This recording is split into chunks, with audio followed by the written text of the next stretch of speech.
자, 세계를 건너 너에게 갈게. 우리 하경이부터 시작하겠습니다. 네. 이 세계를 건너 너에게 갈게라는 책은 이제 똑같은 이름에 근데 이제 훨씬 더 옛날 사람인 알고 보니까 엄마였지만 그 전엔 훨씬 더 옛날 사람과 편지를 주고받는 내용인데 여러분이 만약에 이런 상황이 있고 과거에 사람에게 편지를 보낼 수 있다면 어떤 편지를 보내고 어떤 걸 물어볼 건지 말해 주세요. 서현이. 나 질문 한 번만 다시 말해줘.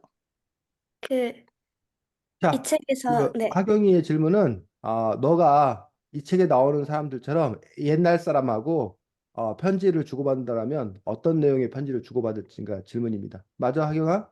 네. 음, 음, 그때는 맨날 뭐 하고 살았는지 궁금해요. 오늘은 뭐 했냐 이렇게 물어볼 것 같아요. 하진이, 저는, 은유처럼 딱히, 중요한 사람은 없는데, 일단 고양이나 그 가장 속마음이 궁금한 사람한테 보내볼 것 같아요. 자, 지석이, 안녕하세요. 네. 음, 지금 하경이가 진행 중이고 이 책 세계를 건너 너에게 갈게에서처럼 지석이가 만약 옛날 사람과 이렇게 시간을 건너뛰어서 편지를 오고 가게 된다면 지석이는 어떤 이야기를 나눌 건지가 질문이었습니다. 지석아, 너 할 차례야. 다른 사람 다 했어. 음, 저 같은 경우에는 이게 과거로 가는 거죠, 지금. 음, 그러면은, 음, 저희 윗세대가 그래도 뭐 궁금한 게 있으니까, 뭐, 아마도 부모님 같은 그런 뭐 지금 친숙한 어른들한테 한번 보내지 않을까. 음, 어, 그러면은 이제 약간 처음에는 서연이처럼 어떤 하루를 보내는지, 그리고 어떤 걸 하고 보내는지, 그리고 그 시대의 생각을 들어보고 싶고, 그리고는 이 책에 나온 것처럼 미래에 있을 큰 사건들을 얘기해주고 싶다는 생각이 들었어요. 약간 여기서 얘기해준 건 김포공항 테러, 또 이런 여러 사건을 얘기해주기도 하는데, 이런 사건을 얘기해주면은 조금 그 사건이 실제로 일어났을 때 결과가 바뀌는지 솔직히 모르겠지만, 그래도 조금 이 편지를 받은 사람이 조심할 수 있지 않을까? 이런 생각이 들어서 그런 결정을 하고 싶다는 생각이 들었습니다. 이 책은 이제 저희가 흔히 읽는 소설과 달리 편지 형식으로 이 이야기를 풀어나가고 있는데, 여러분은 이 똑같은 이야기를 이렇게 편지 형식으로 풀어나가는 것이 나을지 아니면은 흔히 읽는 소설처럼 이야기 형식으로 풀어나가는 게 좋을지 혹시 의견 있나요? 하진이. 일단 그 이야기로 풀어나가는 것이랑 편지로 풀어나가는 것 둘 다 각자의 장점이 있을 것 같은데, 일단 야간을 편지로 써서 좀 매력적인 것 같은데 이야기식으로 풀어도 어떨지 궁금하긴 한 것 같아요. 서현이. 오히려 이걸 이야기로 쓰면 그 과거의 그 사람과 대화한 느낌이 안 날 것 같아서 이건 편지 형식으로 쓰는 게 맞는 것 같아. 구석이. 네, 이 책 같은 경우에는 이제 과거의 사람과 접근을 하면서 이게 얼굴을 보지 않고 그냥 이 편지로만 접근을 하는 내용이잖아요. 그래서 이 책의 취지에 맞게 이렇게 설정을 잡은 것 같아서 근데 이 책을 만약에 이양식으로 접근하는 것보단 이런 편지식으로 접근하는 게 더욱더 몰입감이 있고 좀 더 긴장감이 있을 것 같습니다. 네. 저,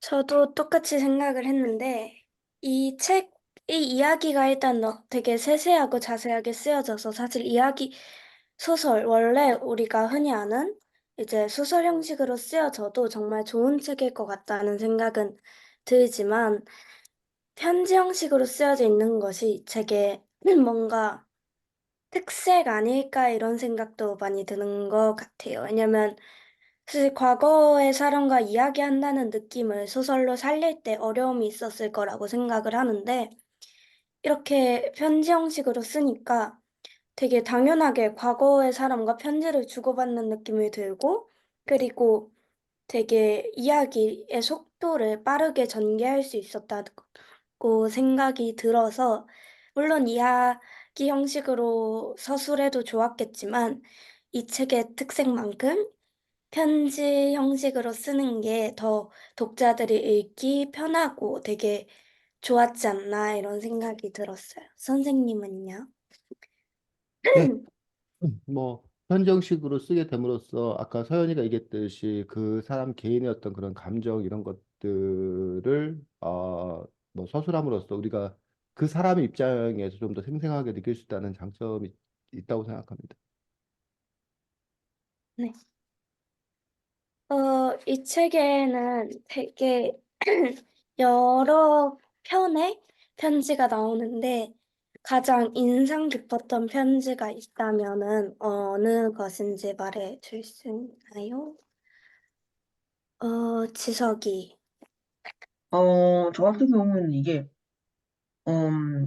역시 맨 마지막에 나온 편지가 가장 마음에 들었던 편지였어. 마지막에 자신이랑 그 미래에 정말 그 딸의 관계를 밝히고, 그리고 마지막에 나온 세계를 건너 너에게 갈게라는 대사가 가장 마음에 들었던 것 같습니다. 사연이. 그 지우인 계속 끊겨를 한 번만 더 해요.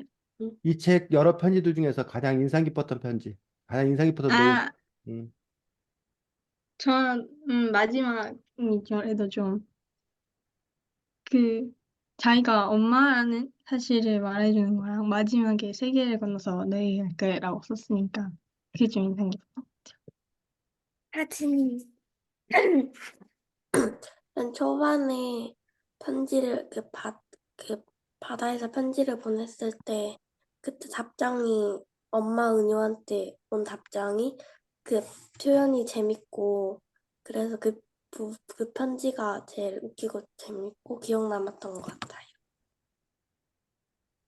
저는 그 아빠가 이 은유한테 보내는 딸에게라는 제목의 편지가 가장 인상 깊었습니다. 왜냐면 일단 이 책에 아빠가 묘사되고 있는 특징을 먼저 살펴보자면 원래 이 편지 전에서 아빠라는 인물이 이 노현철이라는 인물에 비해서 이 은유라는 딸과 함께 산 아빠라는 인물이 굉장히 좀 딸의 시각에서 부정적으로 묘사되고 있는 것을 보고 그렇게 느낄 수 있었던 책이어서 이 편지를 읽기 전까지는 아빠가 딸에게 그래도 되나? 왜 그러셨을까?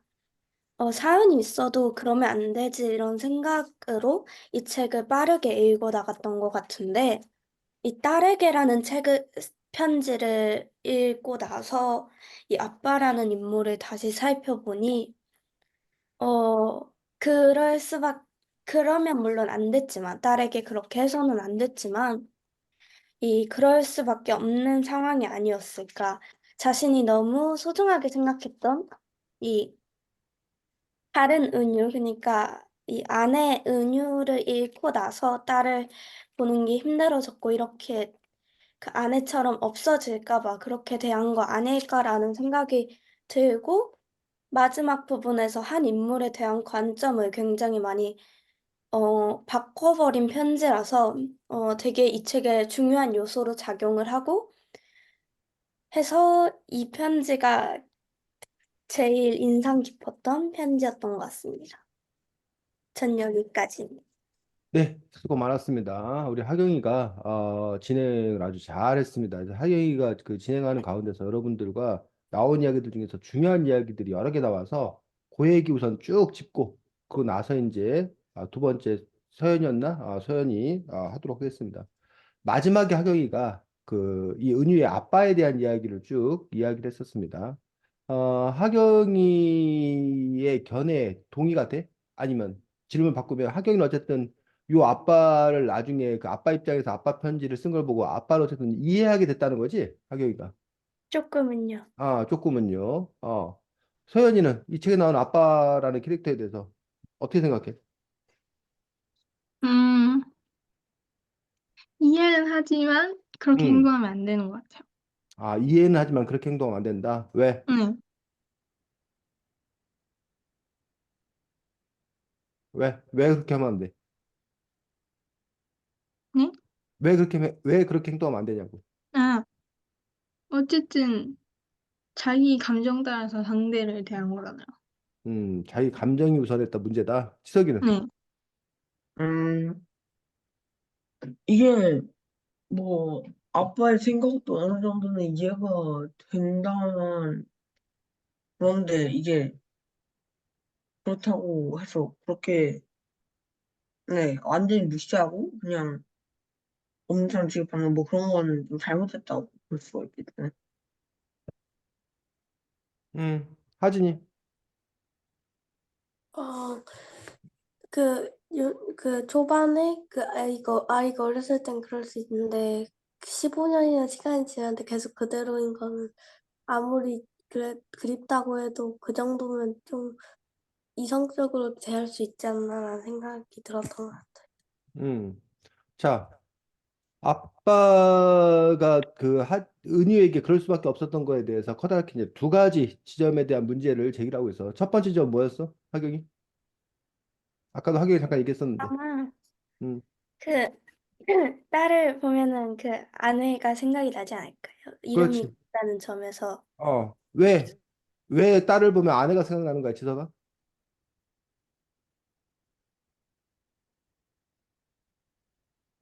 지석아? 아 저요? 아 네. 음. 그 딸과 아내가 딸의 이름을 자주 같게 지어가지고 그런 거 아닐 거라. 단지 이름을 갖게 지어서 생각나는 거다. 서연이. 서연아? 음, 음. 그럼 보면 생각날 것 같아요. 그러니까 왜 보면 생각이 나냐고. 그 옛날에 같이 살았던 사람이고 낳은 엄마니까 같이 생각날 것 같아요. 보면. 그 다음 엄마, 그러면 서연이 아빠도 서연이 보면은 엄마 생각나서 서연이를 가까이 하지 않아? 아니, 그건 엄마가 살아있으니까 볼 수 있잖아요. 그럼 그 얘기를 해야지 바로. 네. 자, 이 책에서 보면 하진이. 아, 그 아이를 나타가 아이 때문에 엄마가 죽었던 거니까 치료를 못 받고 생각이 될 것 같아. 음. 자, 게다가 이 아빠는 엄마 이 아이 은유를 낳기를 바라질 않았지. 네. 그리고 엄마가 치료받기를 바랐단 말이에요. 그런데 엄마는 그런 선택을 하지 않은 거잖아. 그렇죠. 자, 그러면 아빠의 마음이 어떨까? 은유를 바라보는 아빠의 마음이. 지석이.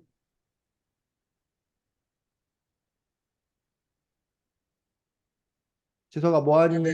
꺼져 있었네요. 네. 응? 그럼 일단은 어 믿겠죠, 동료가?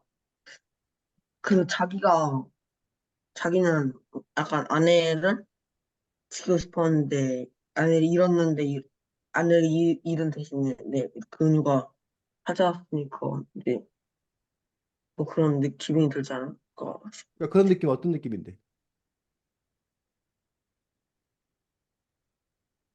약간 설명하기는 힘든 것 같은데 서연이 네.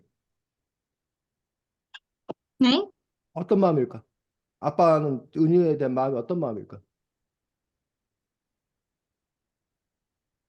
그래도 사랑할 것 같은데요. 그래도 뭐 한다고? 사랑할 것 같아요. 음. 자, 좋아하는데 그 몸이 그렇게 안 되는 것뿐.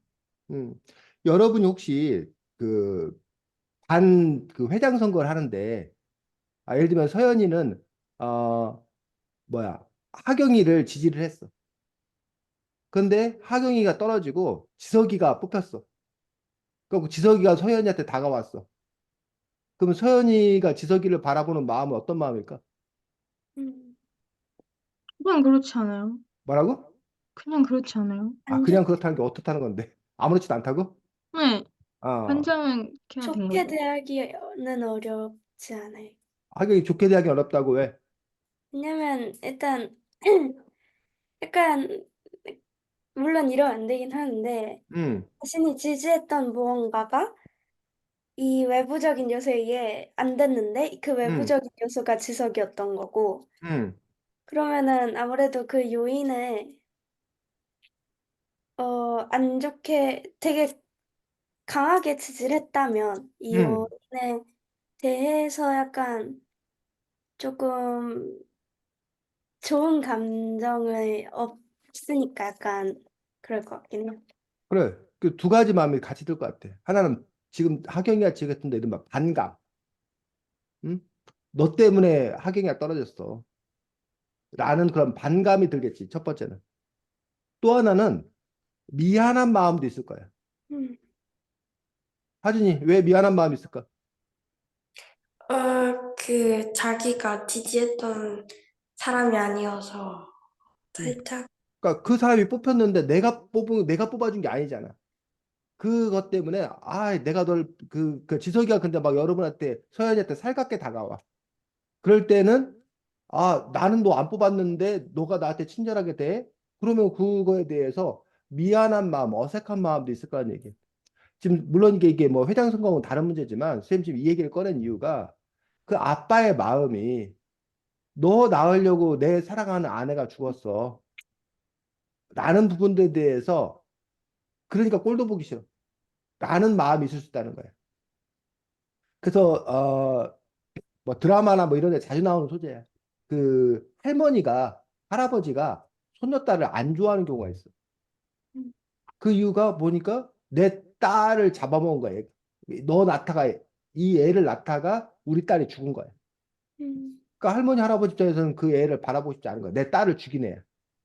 뭐 그래서 남들이 이거 절대 하면 안 되는 어떤 그런 얘기인데 그렇게 수군거려.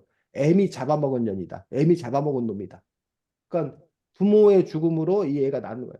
근데 똑같은 일에 대해서 전혀 또 다른 해석을 해. 어? 어떻게 해석하냐면 이 엄마가 자기를 희생하면서까지 낳은 애라는 거야. 음, 그러니까 그 애가 너무나 뭐 한 거야? 소중함. 소중한 거야. 그러니까 똑같은 상황인데도 그거에 대한 해석은 전혀 다른 그런 해석들을 갖고 있는 거야. 첫 번째로. 자, 두 번째로는 그 아빠가 은유를 바라보는 마음이 자기는 은유라고 특정되지 않았지만 어쨌든 그 애를 뭐 하자고 그랬어? 낳지 말자고 했잖아. 음, 자식이야. 어? 너가 치료 받은 다음에 나도 된다. 그러니 꼭 지금 이 자식일 필요는 없다라는 거야. 그럼 아빠에게는 은유라는 것들이 온리 은유가 아니야. 그냥 뭐 있을 여러 자식들 중에 하나였던 거야. 그래서 포기할 수 있었던 거야. 내가 포기하려고 했던 그 자식이 내 앞에 있는 거야. 내가 낳지 않으려고 했었는데 애가 태어난 거야. 그럴 음, 때 그 애에게 드는 그 마음이 미안한 마음이라던가 뭐 그런 여러 가지 마음이 있겠지. 자, 요게 어쨌든 첫 번째 사건이에요. 아, 그런데 아까 서연이가 이제 그런 얘기를 했어. 이해는 하지만 그래도 그러면 안 되는 거 아니에요? 라고 했던 어떤 그런 부분들. 그리고 감정대로만 행동하면 안 되는 거 아니에요? 그래서 그 전에 그런 사건이 있었고 일이 있었지만 그건 감정이고 하지만 뭐 왜 이 아버지는 은유에게 더 잘해 줘야 될까? 그 이유를 찾는다라면 하진 어, 은유 아빠를 믿고 음 자기 아이를 보냈으니까 책임져야 되는 거 아니야? 그렇지. 자기가 사랑하는 여자가 자기를 믿고 이 아이를 남겼는데, 그럼 당연히 그 엄마 목까지 더 잘해준다라는 그런 생각을 끌어낼 수 있겠지. 지석이. 제가 하지만 비슷하게 보이긴 한데, 이게, 그래도 이게, 아무리 엄마를 잊는다고 해도 결국에 아빠잖아요. 음, 그래서, 네, 결국에 제 생각에도 그, 아빠로서 지켜야 될 건 지켜야 되지 않나라고 생각을 합니다. 그렇지. 당연히 다른 모든 걸 다 떠나서 일단 생물학적으로, 존재론적으로, 당위적으로 아빠라는 사실은 변함이 없단 말이야. 그렇기 때문에 당연히 아빠로서 자기 자녀를 잘 챙겨야 되는 어떤 그러한 의무와 당연히 해야 될 일이 있다는 얘기야. 그런데 그러한 것들을 이 아빠가 제대로 잘 수행하지 못했던 그런 부분들에 대해서 여러분들이 아까 이해하기 힘들다라고 했던 그런 맥락들이 있다는 거지. 어쨌든 첫 번째 사건이 바로 엄마의 죽음이야. 엄마의 죽음을 얻은 딸이야. 근데 그거 말고 또 하나 또 이 아빠가 그렇게 행동하게 된 두 번째 중요한 사건은 뭐였어? 이 책에는 뭐라고 설명되고 있어? 두 번째 중요한 사건. 음, 그 새엄마? 새엄마? 새엄마 얘기 나중에 나오는 거 아니야? 새엄마 때문에 그렇게 되는 거 아니잖아. 음, 왜 딸을 멀리 해? 이 아빠가. 엄마 때문에. 그 엄마 때문에 얘기했잖아, 아까. 첫 번째 네. 사건. 그게 100%야? 그거 말고 또 하나 있지 않아? 중간에? 중요한 사건이? 기억 안 나? 이 아빠가 왜 운전을 안 해? 아, 교통사고. 교통사고. 그게 딸하고 무슨 관계야? 딸이 그 이제 딸이 흉터라는, 형편하는데, 그게 엄마 생각나서 먹으면, 이게, 응, 음, 하경이. 그 교통사고가 있었던 게 흉터가 남았는데 결국은 이 사고는 흉터로 끝났지만 응. 교통사고라는 사건이 아빠에게는 또 다른 죽음이 있을 수 있겠다라는 두려움으로 더 크게 다가왔고 그것이 이제 죄책감과 연결되면서 조금 멀어지게 했던 것 같아요. 그 아빠의 의문은 이거야. 내가 사랑하는 사람들은 왜 내 곁에 있지 않은가요? 내가 사랑하면 하늘이 벌 주듯이 내 곁을 떠나가는구나. 나한테서 뺏어가는구나. 그러니 내가 뭐 하지 말아야겠다? 사랑하지 말아. 사랑하지 말아야겠다. 그러니까 사랑하니까 사랑하지 말아야 돼. 음, 솔직히 이해가 가? 근데, 서연아? 네? 이해가 가? 그 아빠의 정서가? 조금요. 조금요. 자, 서연이가 만약 나중에 한 남자를 사랑해. 응? 그래서 그 남자를 사랑해서 그 남자와 함께 있고 싶어. 근데 그 남자가 안타깝게도 서연이를 안 사랑해. 그리고 서연이 너랑 같이 있으면 불행하대. 그러면 서연이는 어떤 선택을 할 거야?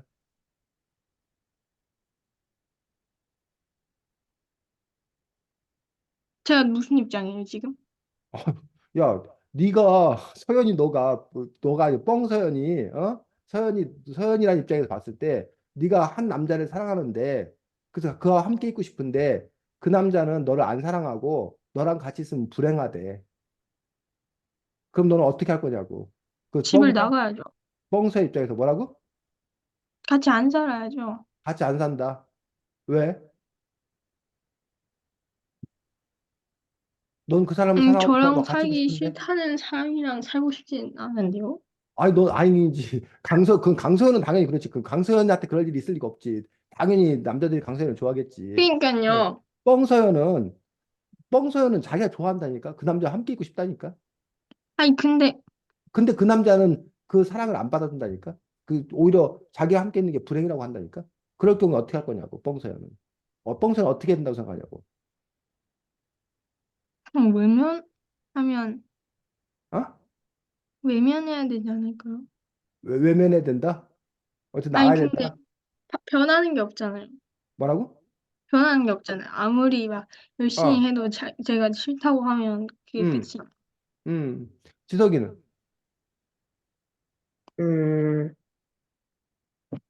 뭐, 이게, 이런 내용이, 뭐, 다른 이 책 말고도 이런 비슷한 게 여러 분야에서 나오잖아요. 그런데 그런 거 봤을 때 좀, 네, 뭔가 약간 슬프죠. 약간, 네. 그래 슬퍼서 그래서 너 어떻게 할 거냐고 너는 음, 당연히 슬프지. 네. 너는 그래도 끝까지 내가 사랑하는 사람이니 내 곁에 있어야 돼. 내가 널 행복하게 해줄게.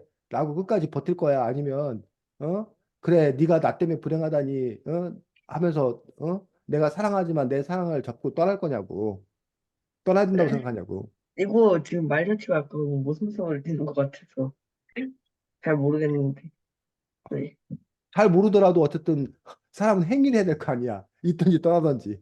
둘 중에 하나의 행위를 할 수밖에 없는 거 아니야? 하진이는 음, 아, 저는 떠날 것 같은데, 왜냐면, 저 싫다고 하는데, 그럼 저도 호감이 떨어질 것 같은데, 아유 어차피 하진이는 나 싫다는 남자 했으면 진짜 사랑이 훅 식어버릴 것 같아. 그런 남자 그걸 사랑하는 일 없을 것 같아. 사랑도 금방 식고, 금방 빠지고, 그래서. 그럴 것 같아. 하경이는 어, 그냥 제 관점에서 보면은 하진이랑 똑같은 생각을 할 것 같긴 한데, 이 책에 약간 연관시켜서 생각을 해보면은, 어, 이 아버지처럼 생각을 해보면 너무나 사랑하기에 이 상대가 불행한 게 싫고, 사실 사랑한다는 게 이 상대를 행복하게 해주고 싶다는 감정인데, 내가 있으면 이 사람이 불행하면 결국은 이 사람의 을 좋아하기에 행복하게 만들어주기 위해 떠나고 마음을 안 주는 선택을 하지 않을까요? 사실은 뭐 지석이 말이 옳지. 어렵지. 어떻게 될지 모르겠지. 자, 그리고 뭐 이건 그 사랑하는 사람하고 또 이제 여기 아버지와 딸 관계가 좀 다른 어떤 그런 맥락들이긴 한데 어쨌든 그리고 이제 이 아버지의 선택과 관련돼서는 그 미신이다, 미신. 그런 게 어디가 있냐. 어? 그게 우연일 뿐이다라고 하는 어떤 그런 부분들. 근데 말이 안 되는 얘기도 하지만 그 아빠 입장에서는 자꾸 그렇게만 여겨지는 느껴지는 어떤 그런 부분들.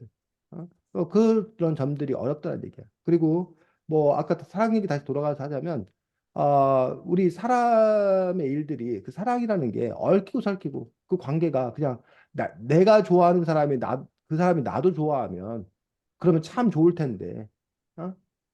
그렇지 않은 경우 또 많다는 거야. 일방적인 경우도 많고 엇갈린 사람, 뭐 삼각관계, 상관관계인 경우도 있고 그런 아주 그냥 그 복잡다개한 어떤 그런 관계들 속에서 우리가 살아가기 때문에 늘 그 사랑이라는 것이 끊임없이 이런 소설, 영화의 소재가 되고 뭐 노래, 주요 단골 메뉴가 되는 어떤 그런 부분들을 볼 수가 있는데 자, 어쨌든 이 책에서 그 아빠의 어떤 그런 행위라는 부분들에 대해서 이렇게 여러 가지 면을 우리가 분석적으로 이해해 볼 수 있었습니다.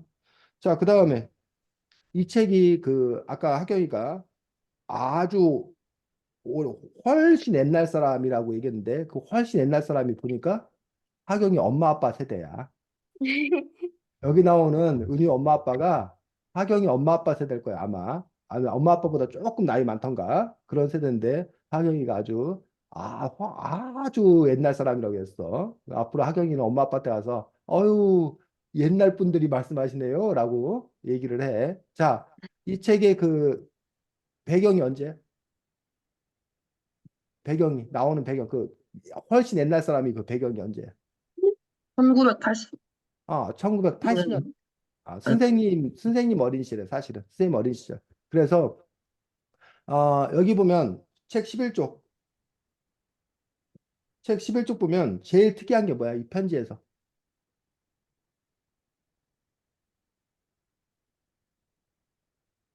네. 11쪽 책 보면 너네들 눈에 그 뭐야 걸리적거리는 거 없어? 11쪽 편지 내용. 맞춤법이 아, 맞습니다. 인 거예요? 그렇지. 지금은 다 우리가 습니다를 써 습니다. 근데 여기는 지금 뭘 써? 읍니다. 읍니다를 써. 그래서 여러분들은 아마 읍니다를 태어나서부터 본 적이 한 번도 없습니다. 여러분들은. 근데 요게 88 서울올림픽 88년에 서울올림픽 열린 건 알아? 네. 네. 그 88 서울올림픽 당시에 이 맞춤 표준어 규정이 개정되어서 습니다로 바뀌게 돼. 89년도 쌤 대학교 1학년인데 그때부터 이제 습니다로 해서 지금도 아주 그 여러분들 뭐 할아버지 할머니 중에는 가끔 읍니다로 쓰시는 분들이 계셔. 왜냐하면 그분들은 이미 읍니다로 평생을 사신 거야. 그러다가 뭐 한 40, 50 이후에 이게 씁니다로 바뀐 거야. 그러다 보니까 이제 이게 뭐야? 습관이 안 바뀌어가지고 그래서 아직도 이렇게 읍니다로 이렇게 쓰는 경우가 있는데 어쨌든 뭐 그런 부분들을 보여준다던가 여러분들이 그걸 봤을까? 그 몇 년 전에 그 되게 유행했던 드라마 뭐 응답하라 네. 1988. 1988인가 뭐 그런 거 1987. 있었지. 바로 그 시대가 이 배경인 거야. 이 책이.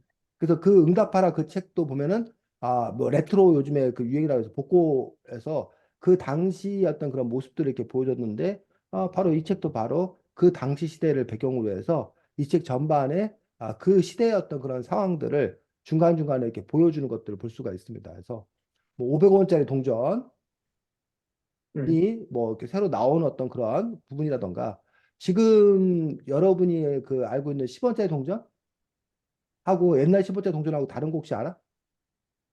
네. 옛날에는 10원짜리 동전이 좀 꽤 컸어. 요즘에는 10원짜리 동전이 좀 작아. 왜 작아진지 혹시 알아? 다른 그 지폐색으로서. 네? 10원짜리 동전을 만드는데 돈이 들어. 그 구리 같은 거 아, 녹여서 돈을 만드는데 10원짜리 동전 만드는데 드는 비용이 몇십 원이야. 39원. 네, 39원 드는 걸로 알고 있는데. 그러다 그리고 심지어는 어떤 일이 벌어졌냐면 10원짜리 동전을 어떤 사람이 다 수집을 해. 그러고 난 녹여서 다음에 그걸 구매한. 녹여가지고 팔아. 여기서 네. 그랬더니 돈을 벌어. 그런 여러 가지 문제가 있어가지고 10원짜리 동전을 이렇게 바꾸게 되는 그런 부분을 볼 수가 있는데 뭐 그런 부분부터 이 책에 보면 중간중간에 그런 이야기들이 나오지. 그 뭐야 30조.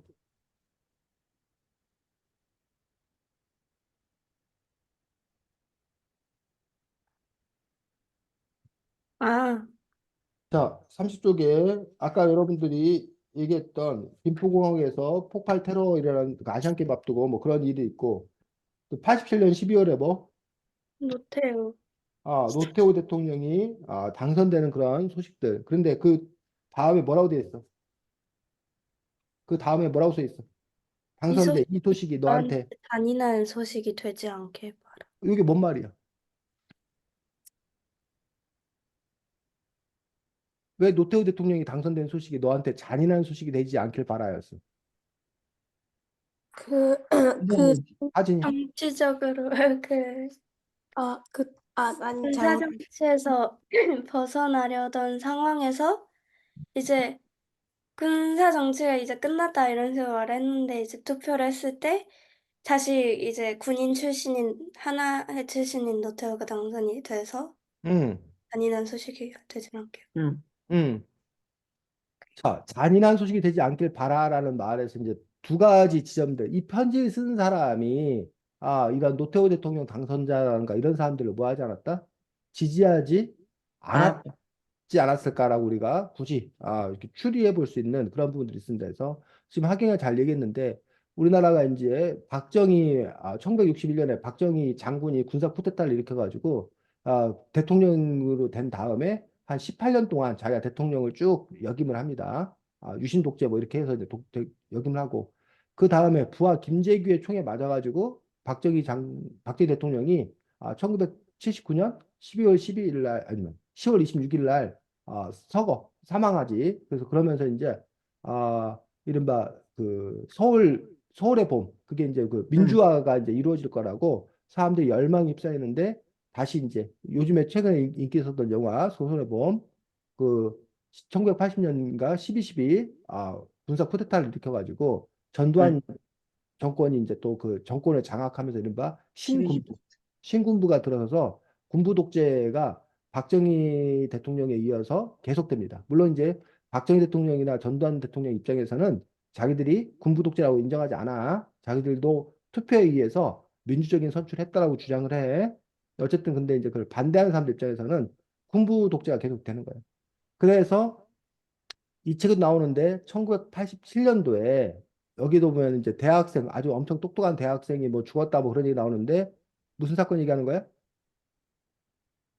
38쪽에 엄청 똑똑한 대학생이 고문을 당하다가 죽었다잖아라고 얘기한 아, 부분. 그거, 그 뭐였지? 박종철 이름이 이한열. 박종철 군 고문치 사건 얘기한 겁니다. 서울대사 박종철 군이 서울 남영동 뭐 그 치안부 그 어딘가 어쨌든 그 조사받다가 거기서 이제 이른바 물고문도 당하고 전기고문도 당하고 뭐 여러 가지 고문을 당하다가 죽은, 그리고 그 사실을 은폐하려고 숨기려고 했다가 아, 대법. 천주교 정의구현 사제 그 신부들에 의해서 이게 폭로가 되고, 그러면서 그것들이 일파만파 번지면서 그것들이 이제 87년 민주화 항쟁의 어떤 그런 불씨가 되었던 그런 일들을 얘기하고 있고, 거기 보면 심지어 넥타이 부대까지 거리로 나왔다니까. 그 넥타이 부대 그 얘기 뭔 얘기야? 직장인 아닐까요? 음. 아닌가? 그래서 그 전에는 그 데모의 양상이 주로 대학생들이, 그 쌤이 어렸을 때 데모하면 대학생들에서 데모인 줄 알았어. 대학생들이 하는 거라고 데모인 줄 알았어. 그런데 그게 아니지. 그래서 시위 뭐 영어 단어인데 처음엔 대학생들이 중심이 되어서 그 반독재 그 군부를 뭐 타도하게 어떤 그런 데모 시위를 이렇게 지도를 했었는데 응. 그때 이제 연세대 학생 대학 교수. 이한열, 이한열 군, 연세대 학생 이한열 군이 최루탄에 맞아 강제 진압하는 과정에서 최루탄에 맞아 죽는 그런 일이 벌어지면서 이제 시민들이 아주 이제 뭐야 이건 도저히 못 참겠다면서 분개하고, 그러면서 아까 하경이가 말한 대로 직장인들이 출근했다가 양복 입고 와이셔츠 입고 넥타이 메고 출근했다가 그 사람들이 사무실에 뛰쳐나와가지고 시위대에 합류해서 그래서 이제 전두환 정권 퇴진을 이제 요구하게 되는 그러한 그 일들이 펼쳐지는 것들을 지금 이 책에서 묘사하고 있는 그런 부분들입니다. 그러다가 1987년 6월 29일 날 이 노태우 당시에 이제 그 2인자였는데 노태우 씨가 뭐야 6.29 민주화 선언이라는 거네. 응. 받아들이겠다. 요구를 직선제 개헌이라는 걸 받아들이겠다. 라고 하면서 사람들이 다시 한번 드디어 이제 군부 독재가 끝나고 응. 응. 우리가 민주국가가 되는구나라고 기쁨에 휩싸였는데, 근데 결국은 다시 아까 하경이 얘기했듯이 전두환 대통령이 원래 이 노태우 친구 노태우에게 같이 12.12를 일으켰던 노태우에게 정권을 이양하려고 했었는데 결국은 직선제 대통령 선거를 했는데도 불구하고 노태우 대통령이 당선이 돼. 파 왜 노태우가 갈려가지고. 당선된 거야, 지석이? 그 파가 두 개가 있었는데 두 개 파 갈려가지고 나는 그렇지. 그거 한 파를 못해가 당선된 아, 거야. 군부 독재에 같이 맞섰던 민주화 세력 중에 김대중, 김영삼 두 분 다 나중에 대통령이 돼. 그 둘이 결국은 분열하게 돼. 그렇게 되면서 이른바 어부지리. 그러니까 노태우가 1등인데 30몇 프로 1등을 해. 뭐 2등이 김영삼인데 뭐 20 몇 프로. 음. 3등 김대중이 뭐 10 몇 프로.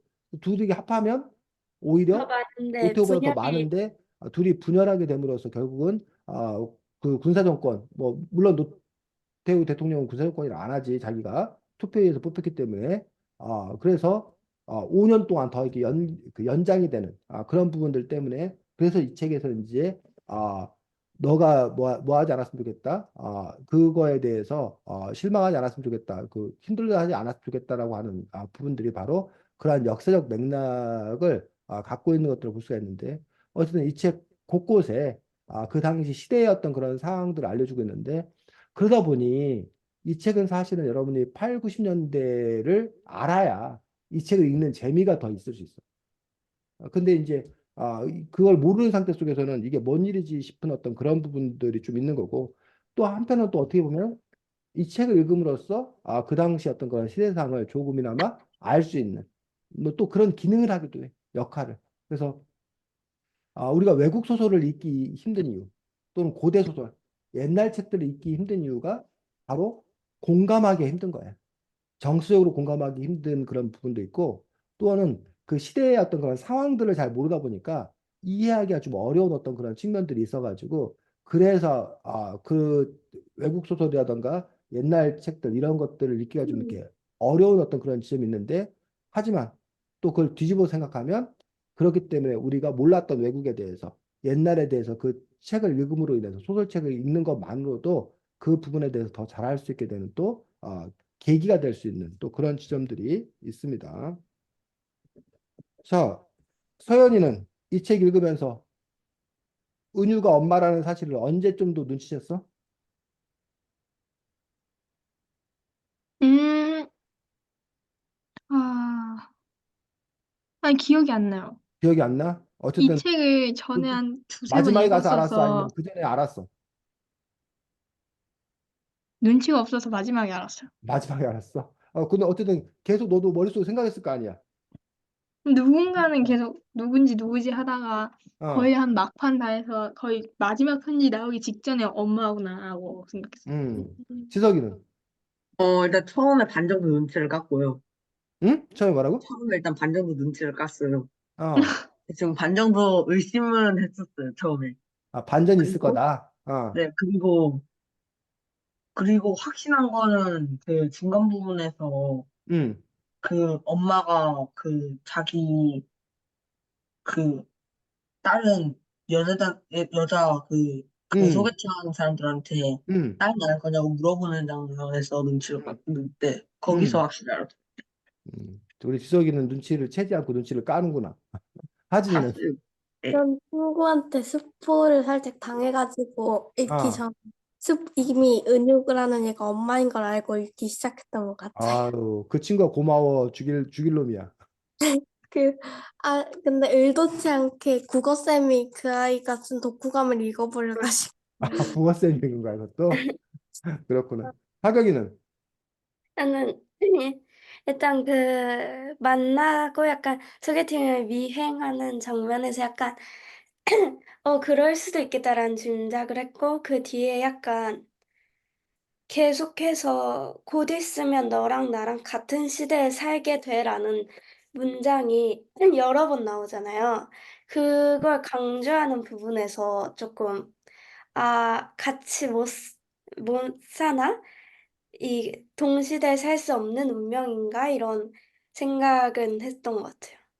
그래서 이 책의 아이디어가 몇 가지가 있습니다. 지금 하경이가 잠깐 얘기했는데, 이 책의 아이디어가 이제 그 시기가 점차적으로 뭐해? 좁혀지지.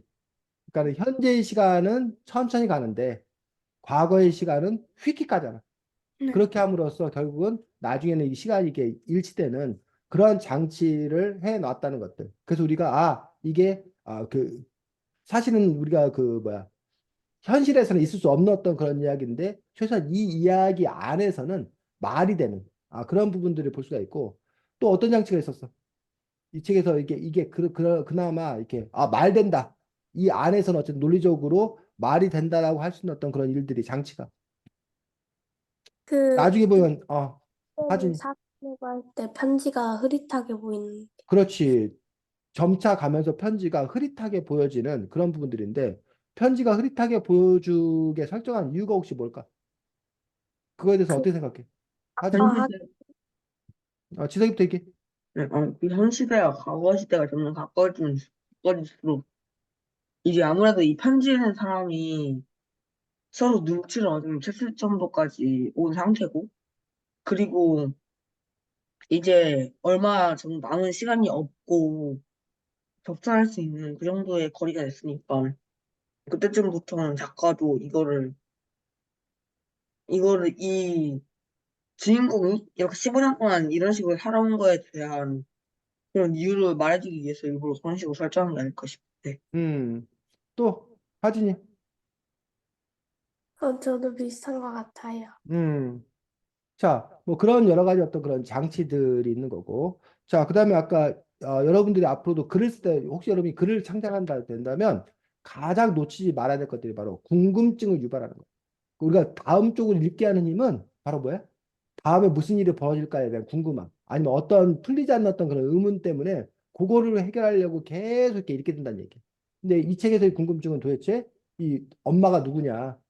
라는 그다음에 이들 사이에 도대체 무슨 일이 있는 거냐라는 어떤 그런 궁금증. 이것들을 계속 이제 끌고 가면서 이 작가하고 이 독자 사이에 이른바 신경전, 머리싸움을 막 하는 거지. 머리싸움을 막 하는 거지. 선생님이 그래서 이 새엄마가 이 편지 주인공일까? 막 선생님도 계속 머리싸움을 한 거야. 이 사람이었다가 저 사람이었다가 뭐 이러면서 엎치락뒤치락 했던 그런 부분들을 볼 수가 있습니다. 그래서 아까 여러분이 또 이 책에서 편지 형식에 대해서 얘기했는데 편지 형식과 관련되어서 편지 형식이라는 것 자체도 중요하지만 시점. 시점이라는 게 중요한데 서연이 시점이 뭐야? 그때 때죠. 어? 그때 시간이랑 아, 때죠. 그때의 시간. 그치. 그 시점이 그런 뜻도 있는데 또 다른 소설에서의 시점 얘기하면 뭘 말해? 관점? 응? 관점? 아, 관점, 시점. 그렇지. 관점. 그래서 누구의 관점으로 볼 거냐라는 부분에서 소설에서는 몇 가지 관점이 있지. 대표적인 관점이 전지적 작가 시점이라는 게 있어. 지석이 전지적 작가 시점이 뭐야? 그거는 이게 작가의 시점에서 이런 전체적인 이거 얘기를 설명하는 거 작가가 모든 사람의 정서를 다 알고 그리고 이게 어떤 식으로 돌아가는지 전부 다 아는 상태에서 설명하는 그런 거죠. 그렇지. 전지적 작가. 전지가 전지전능할 때 그 전지. 완전히 신의 관점. 모든 걸 다 아는 거야. 작가가 하늘에서 우러다보고 그 사람들의 심리까지 다 꿰뚫어 보고 있는 상태 속에서 소설을 서술하는 것들이 전지적 작가 시점입니다. 그에 비해서 보통 쓰는 것들이 3인칭 관찰자 시점이라는 게 있어. 3인칭 시점, 3인칭 관찰자 시점은 뭐야? 소설 밖에서 인물의 사건을 관찰하는, 그래서 그 전지적 작가 시점이랑 조금 다른 점은, 전지적 작가 시점은 그 등장인물의 생각까지 꿰뚫어 볼 수 있다면, 이건 그냥 살아가는 사람이 관찰한 걸 쓴 것처럼 사건을 서술하는. 그렇지. 둘 다 바깥에서 이렇게 바라보는 걸 쓴 건데 3인칭 관찰자 시점은 그 사람의 내면은 몰라. 내면 상태는. 근데 전지적 작가 시점은 그 인물들의 내면의 그 마음까지 잘 알고 있는 거지. 그 다음에 이제 많이 쓰는 것들이 1인칭 주인공 시점입니다. 1인칭 주인공 시점. 서연이 1인칭 주인공 시점이 뭐야? 자기가 주인공이 돼서 음, 책에서 등장하는 거죠. 그렇지. 자기 그러니까 자기 이야기를 생각이 펼쳐. 다 나오는 거죠. 그렇지. 자기 생각을, 자기가 겪은 일을 자기가 그냥 이렇게 서술해 가는 거야. 자, 그러면 이 책은 1인칭 주인공 시점이라고 볼 수가 있는데, 그런데 1인칭 주인공 시점의 문제는 나 혼자만 잘하는 거야. 그러니까 서연이 이야기를 쓰면 서연이 자신의 마음은 알아. 근데 그래서 우리 지금 뭐 독수기 수업이 와서 어쩌고저쩌고 뭐 그러는데 내가 어쩌고저쩌고 이렇게 쓸 수 있어. 근데 하경이 마음이나 하진이 마음이나 이런 사람의 마음은 서연이가 뭐 한다는 거야. 그냥 몰라요. 읽어 짐작할 뿐 그 사람들 마음을 모른다는 얘기야. 근데 이렇게 편지를 주고받는 형식으로 쓰게 되면 어떤 장점이 있을까? 그 사람들 마음까지 알 수 있는. 어, 1인칭 주인공 시점이 이렇게 쉽게 말하면 주인공이 둘이가 되는 거야. 둘이 되는 거야. 그러니까는 이 음. 딸의 마음도 잘 알 수 있고 누구의 마음도 엄마의 그 마음도 그 엄마의 입장에서 잘 알 수 있는 거라는 얘기지. 그리고 1인칭 주인공 시점으로 되면 우리가 주인공이 되어서 이 이야기를 읽어나가기 때문에 그 감정을 좀 더 제대로 잘 느낄 수 있다는 점들. 그런 점들이 이제 갖고 있는 장점들이고 그래서 이제 요 소설가 같은 경우는 요걸 어떤 형식으로 쓸 건가, 어떤 시점을 가점을 쓸 건가 이런 부분도 상당히 중요한 과제가 되는 것들을 볼 수가 있습니다. 자, 지석이가 아까 인상 깊었다는 부분들 중에 바로 이 세계를 건너 너에게 갈게라고 했는데 우리가 보통 세계라고 말하면 네. 공간적이야, 시간적이야? 공간적, 공간적이야, 공간적. 네. 근데 여기서 말하는 세계는 지석이 시간적인 제 시간적인 의미. 여기서 말하는 세계는 그 차원이 다른 과거의 세계에서 현재의 세계로라고 하는 어떤 그런 부분들. 그래서 책에서 이제 이른바 그 시간 여행과 관련된 어떤 그런 기법, 장치를 쓰는 책들이 상당히 많이 있는 것들을 볼 수가 있는데 하경이가 말한 대로 아까 하경이가 그런 얘기했어. 과거로 돌아가서 그 사건을 해결해 준다라면 과연 어떻게 될지 모른다라고 했는데 어떻게 될 것 같아? 서연이? 과거로 돌아가서 그 사건을 안 일어나게 했어. 그러면 안 일어나? 서연아? 아, 일어날지 안 일어날지는 모르겠는데 미래에 안 좋은 영향이 갈 것 같아요. 안 좋은 영향을 준다는 게 무슨 말이야? 그러니까 그 사건 때문에 뭐가 발전하는 걸 수도 있으니까 그 음. 사건이 없으면 미래에 분명히 그런 비스무리한 일이 일어날 것 같아요. 지석이는 어떻게 생각해? 응?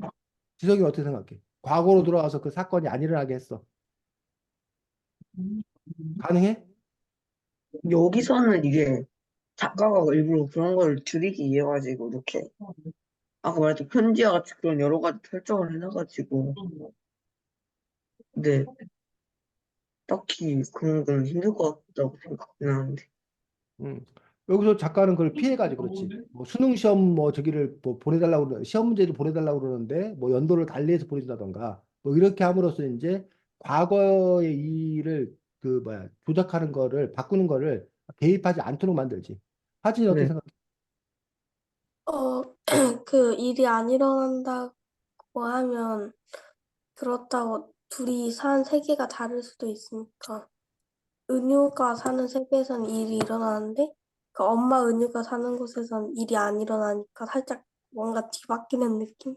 음, 그 하진이와 같은 견해도 있어. 그러니까 그 일이 우리는 그 인과관계, 원인 결과인데 그게 아니라 다차원적 관계이기 때문에 다차원으로 여러 세계가 이렇게 존재한다고 다층적으로 존재한다고 생각하는 거야.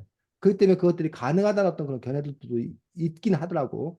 하경이는 어, 저는 달라질 거는 없다고 생각을 해요. 왜냐면, 어, 모든 약간 미래에서 과거로 뭔가를 보내는 영화나 소설에는 되게 이미 일어난 일을 바꿀 수 없다는 전제 하에 이루어지기도 하고, 그러니까 이 과거에 이런 일이 없었다면 2016년에 은유는 없거나 그리고 그 일을 몰라야 하잖아요. 그러니까 음, 그냥 그 사실이 있어라고 알려줄 수 있을 뿐 그것의 결과나 원인, 그러니까 그 일에 손을 댈 수 없다고 생각을 해요. 음, 그렇지. 자, 그래서 뭐 예를 들면 지금 하경이 얘기했던 대로 과거에 그 폭발 사건이 있었어. 그럼 그 폭발 사건을 안 일어나게 그 뭐 조치를 취했어. 그 폭발 사건이 안 일어났으면 현재 그 폭발 사건이 있었다는 것들을 알려주는 그 일 자체가 또 뭐해? 모순에 네. 빠지게 네, 되는 무슨, 그런 문제가 있다라는 얘기지. 자, 근데 어쨌든 책 58쪽인가? 158쪽. 자, 158쪽에 이 문장을 여러분 어떻게 해석했어? 158쪽 제일 아랫부분에 거기 누가 읽어볼까? 밑에 둘째 줄. 아빠 첫사랑은. 아빠 첫사랑은 조금 특이한 사람이었대. 소위 말하는 4차원이라고나 할까? 남들이랑 다르게 늘 미래 이야기를 하는 여자. 거기까지. 자, 요 문장. 남들과 다르게 늘 미래 이야기를 하는 여자. 요 문장은 어떻게 해석해? 이게 그, 지금 현재에 있는 이렇게 소통하고 있는 과정에서 그런 거를 만나는 거여서 이런 얘기가 상대적으로 많이 나오는 것 같아요. 음. 그러니까 이 작가는 이미, 그러니까는 그 뭐라고 해야 되나? 은유가 지금 현재의 과거하고 소통을 어느 날 불쑥하게 있는 게 아닌 거야. 이미 은유 엄마가 살던 그 시대에도 은유 엄마는 이미 미래랑 뭐 하고 있었다는 거야. 그- 소통하고 있었다는 거야. 이해가 가? 네. 네. 뭔 말인지. 그래서 이런 식으로 해서 어쨌든 이 작가는 최소한 그 뭐 미래와 얘기하는 것들이 현실에서는 불가능하지만 최소한 이 책 안에서는 앞뒤가 맞아 떨어지도록 그렇게 설정을 하고 있다는 거예요. 이런 부분들이 작가가 어쨌든 나름대로 치밀하게 그런 이야기들을 쓰고 있는 부분이라고 볼 수가 있습니다. 자, 우리 하경이가 얘기했던 부분들을 중심으로 우리가 한번 쭉 살펴봤습니다. 다음 서연이. 할까요? 음, 음, 이렇게 과거랑 미래가 이어지는 것처럼 자신이 미래에 있다고 생각하고, 그 과거에서부터 자신이 대편지가 왔을 때 어떻게 행동할 건지에 대해서 말해주면 좋겠어. 하경이. 저 조금 끊겨가지고. 자, 과거에서 너에게 편지가 왔어. 그럼 넌 어떻게 행동할 건지. 아, 일단, 어, 받고 나서 한참을 생각을 하고, 약간 주변 사람 중에 이런 장난을 칠 사람이 있나 곰곰이 생각을 해본 다음에, 없으면은, 없든 있든 일단 답장을 써서 보내볼 것 같아요. 시석이. 음, 네. 저 같은 경우에는 이게 확실히 한 시대에서 이렇게 되면은 솔직히 장난식 그거 아니면은 느끼기가 어렵죠. 그래서 저 같은 경우는 그래도 애들의 장난일 것 같다고 생각을 할 것 같기는 해서, 네. 어느 정도 그거를 현실로 자각하는 데는 좀 오랜 시간이 걸리지 않을까 싶습니다. 하진이. 전 기분에 따라 살짝 다를 것 같은데, 살짝 바쁘거나 살짝 짜증나는 상황이면 스팸이다 생각하고 그냥 찢어서 버릴 것 같은데, 내 기분이 좀 좋으면 읽고 장난삼아 답장은 해줄 것 같아요. 음.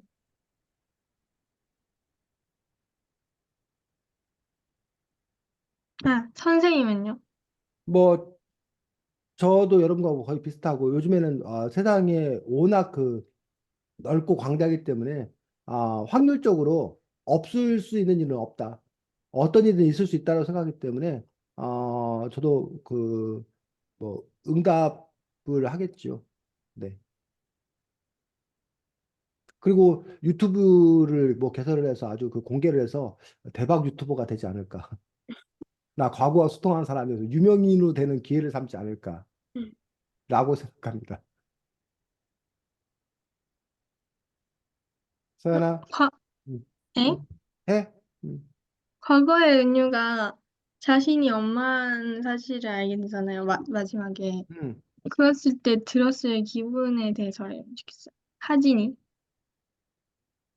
아, 당황스럽기도 할 것 같고, 그 은유한테 어떻게 말할지 살짝 고민되었을 것 같아요.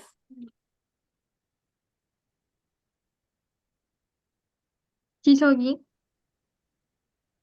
네, 다시 한번 더, 엄마라는 사실을 알게 됐을 때 어떤 마음 들 건가? 그 여태까지 내가 편지를 받던 사람이 그게 엄마였다는 사실을 알았을 때 어떤 마음이었을까? 음, 뭐, 그렇게 친해졌으니까, 뭐, 이런 식으로 엄마를 만나서 뭐 좋았다. 뭐, 그래도 이렇게 좋은 경험을 할 수 있었다 정도 생각하지 않을까 싶어요. 하경이. 근데 질문인데 그 과거의 은유가 자신이 엄만 걸 안 상황이에요? 아니면 그 현재 자신이 엄마인 걸 아, 알았을 때. 네. 일단은 조금 미안할 수도 있겠다고 생각을 해요. 사실 그 왜냐면 이 현재 은유랑 계속 소통을 하면서 현재 은유가 아빠랑 살면서 얼마나 외로운 삶을 15년 동안 살아왔고 얼마나 힘든 삶을 살았는지 다 편지로 받아본 사람의 입장에서 어 한편으론 내가 이 아이를 이렇게 힘들게 만들었구나 이런 생각도 들 수도 있을 것 같고 그리고 한편으로는 이 아이와 내가 만나지 못할 운명인데 이렇게 소통을 그래도 해서 조금 다행이다 이런 생각도 들고 그냥 복합적인 감정이었을 것 같아요. 음. 나라면 좀 기분이 이상하면서도 미안했을 것 같은데. 그냥 이게 너무 힘들었을 것 같다고 생각하고 또 자기가 낳은 아이를 크면서 보는 걸 잘았으니까 괜히 진짜로 못 만나본다는 생각에 슬펐을 것 같아. 그리고 책에서 가장 인상 깊었던 문구나 문장을 말해줘. 지적이. 아까도 비슷한 말 했던 것 같은데, 세계를 거는 너에게 알 것이 가장 마지막에 전해졌고, 네, 네, 되게 마음에 가장 기억에 남았던 것 같습니다. 하경이. 어, 사실 저도 세계를 건너 너에게 갈게라는 문장이 굉장히 좋다고 느꼈지만 좀 특이하게도 진짜로 제일 인상 깊었다고 느꼈던 편지에 서 있었는데 아빠가 현재 은유에게 보내는 편지 속에서 이제 그 편지 속에 있는 뭐 그런 내가 느꼈던 두려움을 그 고통을 너까지 받게 될까 혹시라도 네가 죄책감을 가질까 두려웠다 이런 말 하나하나가 주는 이 고민의 무게와 이런 아버지가 느껴야 했던 감정들이 되게 꾹꾹 눌러 담은 문장이라고 느꼈어서 조금 제일 인상 깊었던 것 같아요. 사진이. 저는 그 여기 너와 내 그 엄마가 은유한테 쓴 편지 중에서 굉장히 너와 내가 사는 세계의 시간들이 그 모든 순간들이 모여있는 힘껏 너와 나를 이어주고 있다는 걸이라는 문장이 그 마지막 문장처럼 기억에 남았던 것 같아요. 저는 여기까지요. 네, 수고했습니다. 오늘 아유 서연이가 선생님 그동안 서연이하고 수업하는 동안에 오늘 제일 진행을 아주 멋있게 잘했네 서연. 칭찬이 여기야? 서연아? 서연아 왜 대답을 안 해? 어? 서연이 선생님 저 여태까지 너무 잘했었거든요. 오늘 한 거 별로거든요. 라고 하면 욕일 테고, 선생님이 말 그대로 받아들이면 칭찬일 테고. 자, 어쨌든 서연이가 잘 중요한 지점을 이끌어주는 바람에 또 여러분들이 책에서 뭐 이렇게 인상 깊은 그런 장면들을 잘 얘기하는 바람에 아주 선생님이 여러분들 그 이야기하는 걸 지켜보면서 아유 여러분들 수준이 엄청 높구나라고 생각을 했습니다. 참고로 선생님 같은 경우에 여기 보면 174쪽에 이런 얘기 나옵니다. 나이를 먹어서 좋은 점도 있긴 있더라고. 그게 뭐냐면 다른 사람의 감정을 조금은 더 이해할 수 있다는 거야. 나이를 먹는다는 건 어쩌면 다른 사람의 마음을, 감정을 이해하려고 연습하는 시간일지도 모른다는 생각이 들었어. 라고 해서 나이를 먹는다는 거에 대해서 이렇게 이야기하고 있는 부분들, 그걸 보면서 선생님은 나이를 안 먹었구나라고 생각을 했습니다. 나이를 아주 덜 먹었구나라고 생각을 했습니다. 자, 그다음 190쪽에 보면 세상은 절대 내 중심으로 움직이지 않아. 넌 그냥 세상의 티끌 같은 존재라고. 세상이 내 중심으로 돌아간다는 생각부터 버려봐.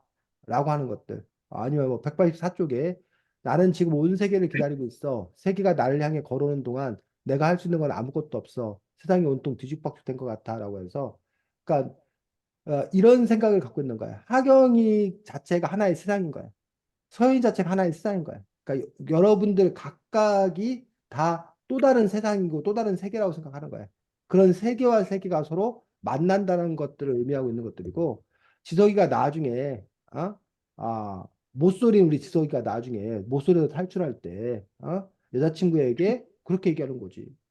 세계를 건너 너에게 갈게. 라는 어떤 그런 말들이 꼭 시간의 어떤 그런 부분만 있는 것들이 아니라 지석이가 자신의 세계에 갇혀 살다가 이제 지석이의 세계에서 지석이의 여친의 세계로 내가 또 건너가서 너와 하나가 될게 라고 이제 뭐 플러팅 한다고 그래? 플러팅 할 수 있는 거지 지석아. 어때? 좋은 아이디어야 지석아? 네? 좋은 아이디어냐고. 목소리 음, 목소리라서 너는 그 감각이 없지? 실감이 안 나지? 지금 그게 뭔 말인지 모르겠지? 네, 이래봐도 자발적이기 때문에. 어. 네, 아무튼 그렇습니다. 자발적 목소리라고?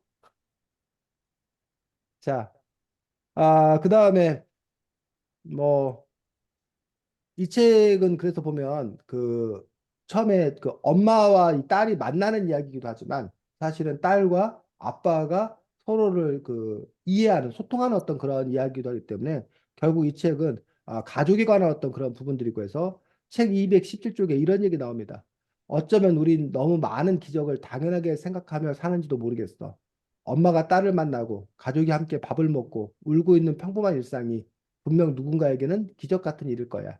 그저 우리가 눈치를 못 채고 있을 뿐이지. 라는 어떤 그런 문장들에서 여러분들의 그 삶 그 자체가 누군가에게는 기적 같은 어떤 그런 일이라고 이제 얘기하는 것들. 근데 우리가 참 이른바 잊고 사는 것들. 그래서 맨날 이거 할 때 흔해 빠진 얘기 그거 하지. 네잎클로바 얘기하지. 네잎클로바. 사람들은 네잎클로바를 찾는다고. 네잎클로바가 말이 뭐야? 꽃말이? 행운, 행운. 근데 세이클로바의 꽃말은 행복. 행복에서 행복은 다 놔두고 행운만을 우리가 찾는 어떤 그런 부분들. 그래서 행운을 찾기보다 행복을 지금 있는 행복을 발견하는 사람들이 더 지혜로운 사람이라고 얘기하는데 그게 쉽지 않습니다. 어떤 그런 메시지를 또 다른 형태로 이렇게 전하고 있는 그런 책인 걸 볼 수 있습니다. 하진이. 저는요, 그 제목을 만약 바꾼다면, 이 책의 제목을 만약 바꾸면 어떻게 바꿀 것 같은지 물어보고 있는데, 일단 저는 다 이 제목이 너무 마음에 들긴 하는데, 그래도 그 운유가 운유에게니까 그 이름이 같은 걸 좀 강조가 안 된 것 같아. 제목 그 부분을 좀 살리면 은유가 은유에게 이렇게 해도 괜찮을 것 같고 아, 네, 그, 네, 그렇게 할 것 같습니다. 그럼 하경님. 아, 네. 사실 이 책의 제목이 되게 이 소설을 잘 되게 형용하고 있다 그래야 되나? 라고 생각을 해서 조금 바꾸기 힘들긴 한데 그래도 바꿔보자면 어, 늘 네 곁에 있을 거야. 아주 예전부터 그랬던 것처럼이라는 세계를 건너 너에게 갈게라는 말을 사실 풀어 쓴 것도 다른 사람들이 이 책의 제목을 딱 봤을 때 흥미롭게 느낄 수 있을 것 같아서 이 문장을 뽑았습니다. 네, 그러면 서연님. 음,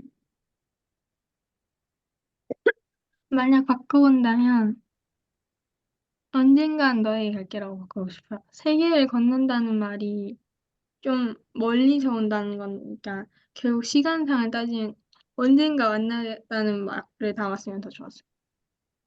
음. 그럼 지성님.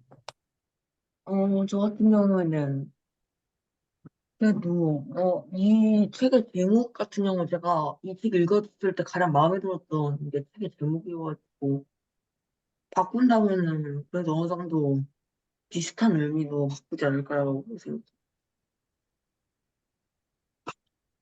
네, 그럼 선생님. 네, 뭐 저도 좋은 제목이 생각이 안 나서 그냥 너와 나를 이어주는 뭐 이런 정도 뭐가 되지 않을까. 뭐과 관련되어서 쓰지 않을까 싶습니다. 네, 저는 질문이 좀 겹쳤어서 여기까지 네, 하겠습니다. 수고했습니다. 지석이.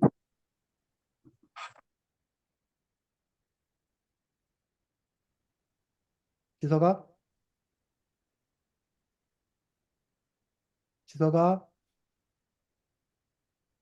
자, 지석이가 갑자기 사라졌네. 여러분들이 다다음 주에 글쓰기 시간인데, 다다음 주에 글쓰기의 과제를, 선생님 다음 주 다시 얘기했지만, 미래의 나에게 2023년 현재를 설명하는 편지글을 쓰는 형태, 그런 부분들로 우리가 다음에 글쓰기를 우리가 할 예정입니다. 다음 주에는 책이 DNA 탐정이라고 해서 요즘 우리가 이제 그 DNA와 관련되어서 많은 연구의 성과가 있는데 그 DNA 탐정이라는 책이 우리 DNA의 발달의 역사라는 그런 부분들을 유전학의 역사를 잘 다루고 있는 책이어서 그 책 가지고 다음에 공부하도록 하겠습니다. 지서가 진행할 네. 거야? 쟤는 한 3개 정도 질문을 뽑았는데 앞에서 다 해버려서. 그래, 그래. 네. 시간도 다 되고 해서, 그래서 지석이가 꼭 해야 될 게 있으면 하고, 안 그러면 마치고. 아니, 하나는 지금 3개가 있었는데, 음, 하나는 앞에서 애들이 했고, 2개는 선생님께서 하시더라고요. 그래, 그래. 알겠습니다. 자, 어쨌든, 아까도 잠깐 얘기했는데, 여러분들이 오늘, 아주 이야기들을 깊이 있는 논의들을 잘 해줘서, 선생님은 아주 이렇게, 오늘 수업이 아주 흐뭇했습니다. 뭐, 여러분 어떤지 모르겠는데, 수고 많았습니다. 다음 주에 보겠습니다. 안녕. 안녕히 안녕히 계세요. 계세요. 안녕히 계세요. 그래.